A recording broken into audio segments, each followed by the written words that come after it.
How's it going, you guys? So today we're going to go over a hard problem called making a large island. This is a problem that used to get asked at Google, and it's kind of a spin-off of the number of islands problem. It's much more difficult, so if you haven't already gone over the number of islands problem, I highly recommend it. And I'm going to include a link in the description because I have a video going over that problem. So the description for this problem says, in a 2D grid of zeros and ones, we change at most 1 0 to a 1. After, what is the size of the largest island? An island is a 4-directionally connected group of ones. The input to our function is going to be a 2D matrix of zeros and ones, where zeros are represented as water and ones are represented as land. So we need to determine when we change 1 0 to a 1, what is the largest island that we can make up from our grid? So if we look at this first example, we have a couple of islands. We have an island right here, which is of size 3 because there's 3 number ones, and each number one inside of this island is connected horizontally or vertically. Another island is right here, which is a size of 1, and then another island here, also a size of 1. The reason why these islands are not connected is because they are diagonal to each other, and an island must be horizontal or vertical. And so we also have this island, which is of size 2. So at least from our initial input, the largest island size would be 3. So now what we need to do is we need to loop over our input matrix and change an individual 0 to a 1 and determine if that changes our max output. So we would first look at this 0, and we would change that to a 1. And now, as you can see, we have all 4 of these ones connected horizontally or vertically, so that means our new max is 4. Now we need to look at the next 0, which is right here. So we're going to change this 0 to a 1. And as you can notice, the previous 0 that we changed to a 1 is now reverted back to a 0 because we can only ever change 1 0 to a 1 at any given time. So now, after changing that, we have the following island being set, and that is of size 1, 2, 3, 4, 5. So our new max is 5. Once again, we're going to move to the next 0 and change it to a 1. And we can see that there is an island right here connecting these 3. But 3 is not greater than 5, so our max stays the same. Now we change this 0 to a 1. And this creates a much bigger island because all these ones are connected horizontally or vertically to each other. So that would be 1, 2, 3, 4, 5, 6. So now our new max is 6. Now we change this 0, changes to a 1. Our new island is now all of these ones, which is a size of 1, 2, 3, 4, 5. 5 is not greater than our max. We change this bottom left 0 to a 1, and we'll get a new island of size 4, but 4 is not greater than our max. We change this 0 to a 1, and now we have a much larger island, all of these ones right here because they're all connected horizontally or vertically, which is of size 1, 2, 3, 4, 5, 6. 6 is equal to 6, so we don't have to update max. And then finally, we change this last 0 to a 1, and we are going to get all of these ones right here. 4 is not greater than our max, so after we compute all of these calculations, 6 would be the number that we return. So let's walk through the optimized approach. We're going to need a couple different variables. So the first thing is we're going to need a max. The max variable will keep track of the very maximum island count that we have come across. The next thing we will need is a variable called islandId. What this variable is going to do for us is it's going to keep track of all of the unique groupings of islands in our original input matrix. So as we're iterating over our matrix and we encounter ones, we are going to overwrite those ones with the current island ID that we have. This will make a lot more sense in a moment. And the third thing we're going to need is a map. And what this map is going to store is 2 integers, a key value pair of integers, where the key is the island ID and the value is the total island count for that identifier. So let's start walking through the example. We are going to first start iterating through our input matrix. So we encounter a 0. We don't care about the 0 because zeros aren't part of islands. Then we get to this number 1, and we immediately know that there has to be an island. So we are going to perform a DFS or BFS, and we're going to see what number 1s are all connected horizontally or vertically. So obviously all 3 of these numbers are connected horizontally or vertically. And then we need to overwrite these positions with the current island ID. So our current island ID is 2. So we overwrote all of the 1s with the current island ID. And when we come out of this recursive call, we're going to get the count of the island. So obviously this island has a total of 3 numbers. So our maximum will get updated to 3 because 3 is greater than 0. And then our map is also going to store that key value pair. So it's going to be 2 mapped to 3, where 2 is our island ID and 3 is our count. And then one last thing is we need to increase our island ID so that we have a different unique identifier for the next island that we come across. So after that, we continue iterating. Zeros we don't care about. We see another number 1. That is the only island that we come across, and that is of size 1, right? 1 is not greater than our max, so we don't update it. And now we just need to put that in our map. So our new key value pair would be 3 mapped to a size of 1, because this island is only of size 1. And then also we need to update the current island with whatever our current island ID is, which is 3. And lastly, we increase our island ID, so we have a new unique identifier. So it increases to 4. Now we continue iterating. We don't care about zeros. Now we get to a case where we have a 2. So our original input matrix only contains zeros or ones. So we know that if we encounter anything greater than a 1, we know we have already come across that value. So we can just ignore this position. And then likewise for this next position, this number 2, we can ignore it. And we're going to continue iterating, ignore both zeros until finally we get to a number 1. We now have to check that island because remember our island ID, we initialized it at 2. So it's always going to be greater than the 0 or 1. We're never going to run into the case where our ID is conflicting with our original input values. So this island is of size 1, and now we just need to add that to our map. So we're going to add the key value pair 4 mapped to 1 because our current ID is at 4 and the size of this island is 1.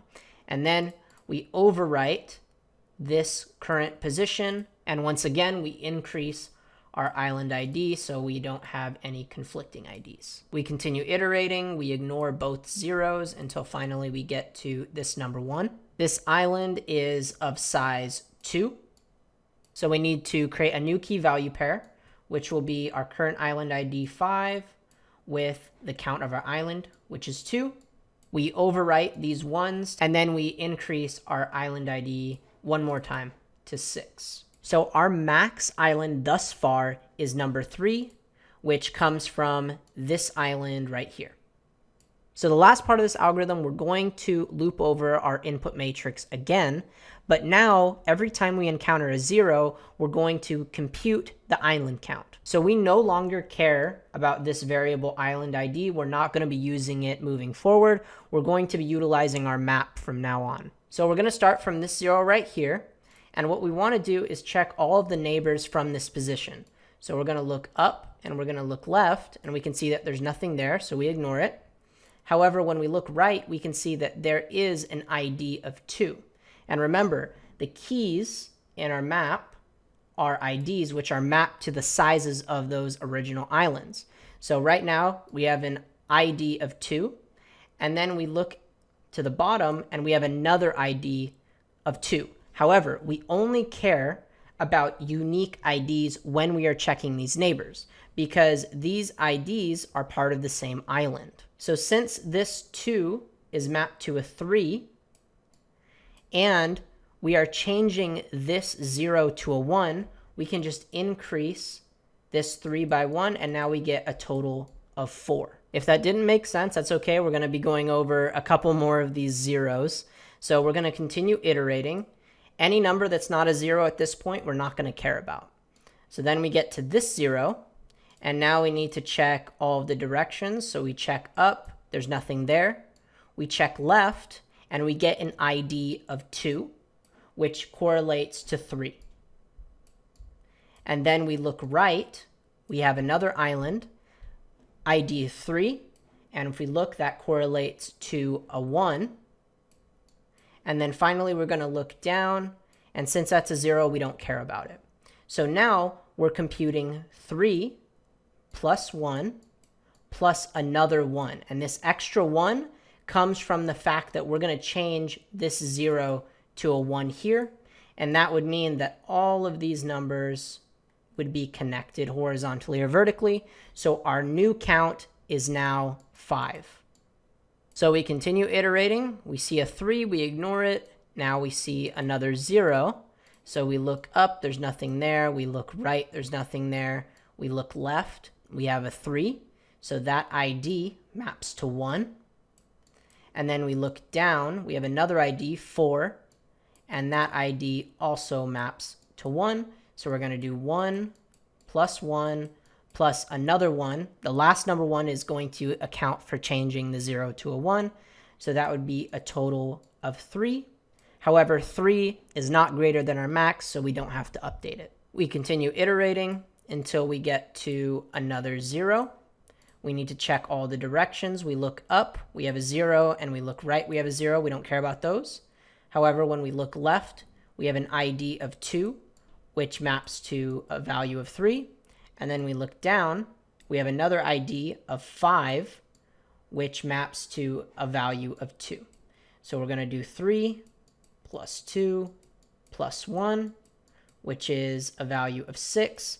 And now that means we do need to update our max. We iterate forward again, and we check the directions here. If we look up, we have an ID of 3, which is mapped to 1.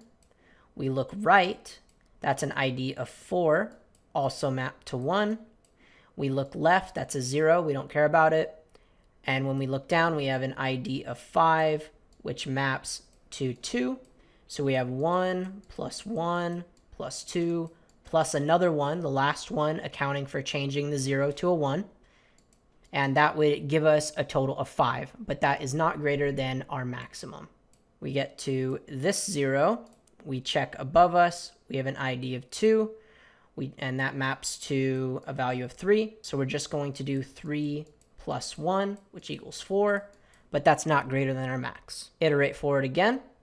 We see that we have another 0. We check above us, we have a 2, and that maps to 3. We look left and we look down. We don't care about those. And we look right. We have an ID of 5 mapped to 2.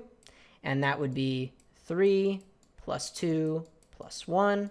That would be 6. But that already is our current maximum, so we don't have to do anything.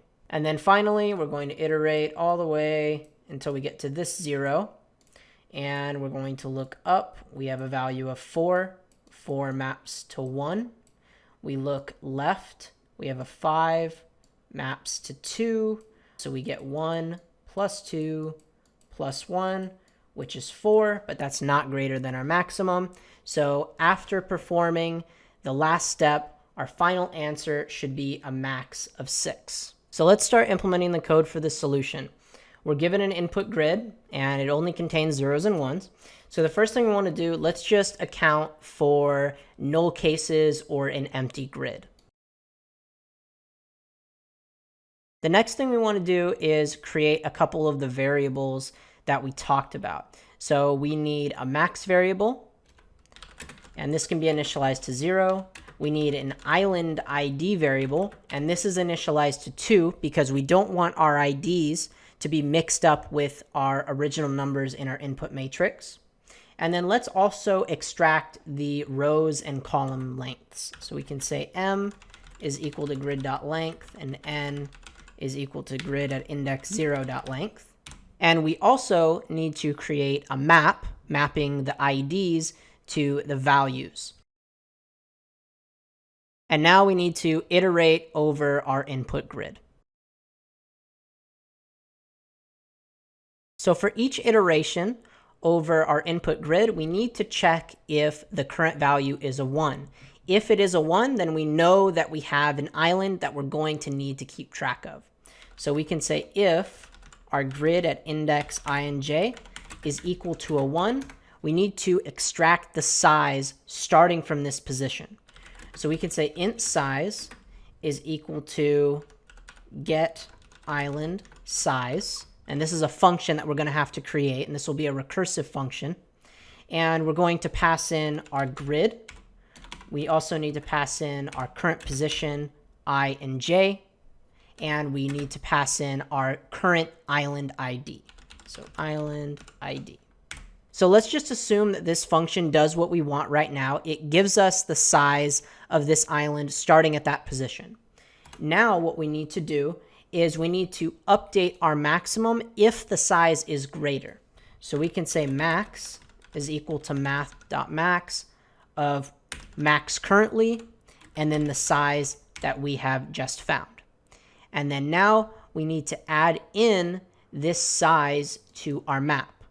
So we can say map.put our island ID with our current size. The reason why I'm adding this plus plus at the end is because we want to increment our island ID every time we insert into the map to ensure that we always have unique IDs. So now that we've written this first part where we save all of the sizes inside of our map, let's actually implement this getIslandSize function. So to implement this getIslandSize function, we're going to be utilizing a depth-first search. You can do BFS if you want, but I find the DFS approach much easier. So we need to handle cases where we are out of bounds. If we are out of bounds, then we don't even want to continue on in this recursive function. So we can say if I is less than 0, or j is less than 0, or I is greater than or equal to grid.length, or j is greater than or equal to grid at position 0.length. Additionally, we need to determine if we have already visited the current position that we're at. So if we encounter a 0, or if we encounter a number that is greater than 1, we know that we do not need to explore those positions. So we can sum that up by just saying if our grid at position ij, if it's greater than 1, then we know we don't care about those positions. And if any of these conditions are true, we just return 0. So if we get past this initial case, this if statement, then we know we are currently looking at a number 1. And with that, we can overwrite this current position with the island ID that we have passed in. And now we just need to call this function recursively in all 4 directions.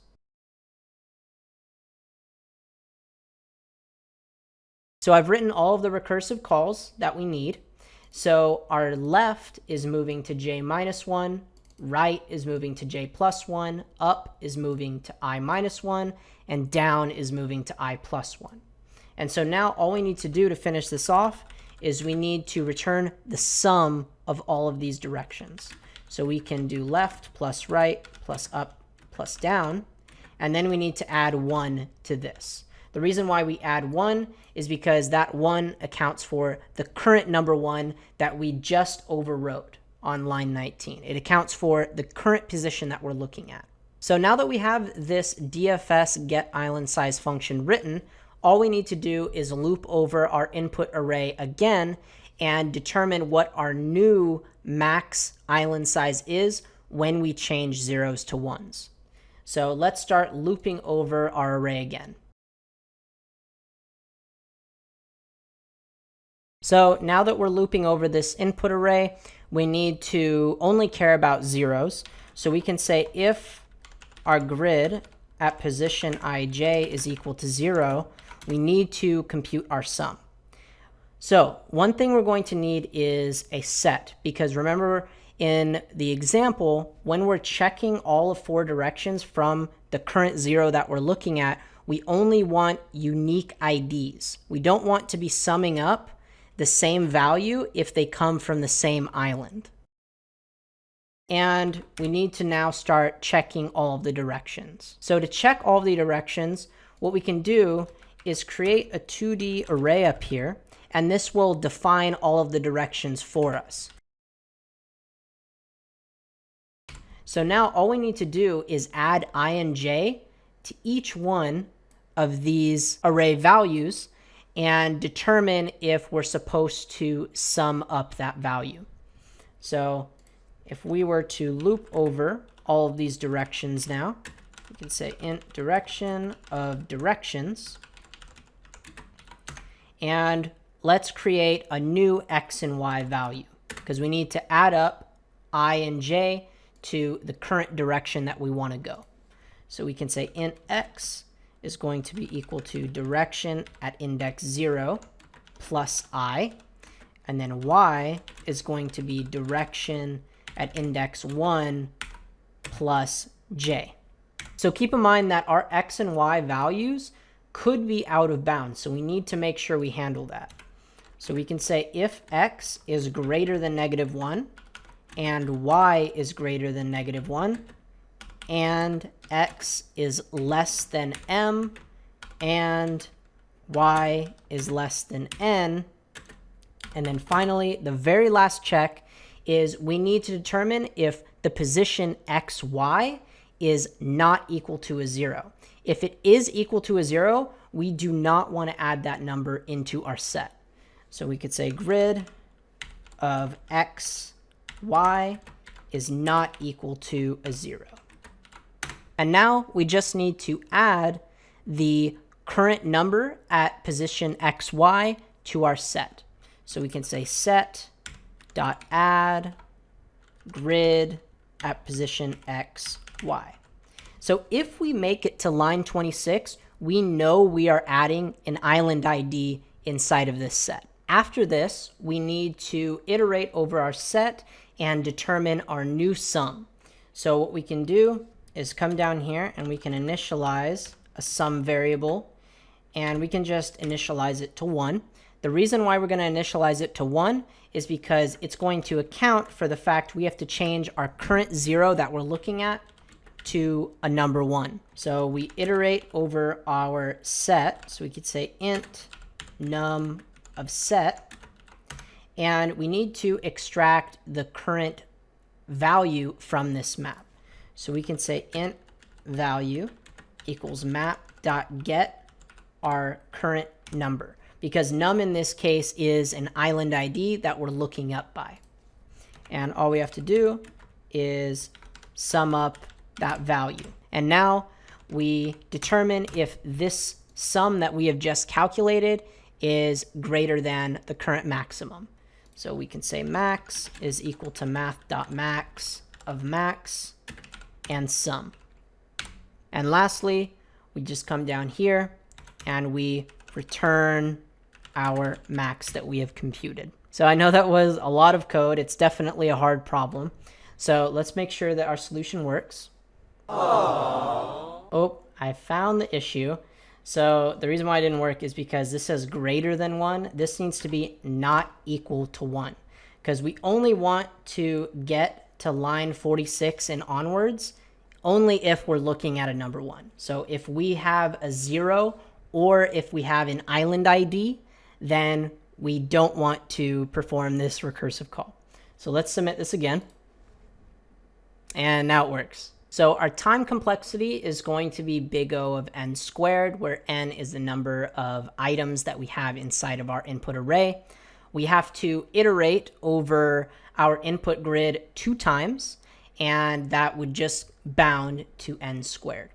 And then our space complexity is also big O of n squared, because we have a recursive function that we wrote called getIslandSize, and the recursion depth could go up to n squared. So that is it for this video, guys. Thank you so much for watching. Please feel free to like and subscribe if you want more videos like this every week, and I will see you guys in the next one.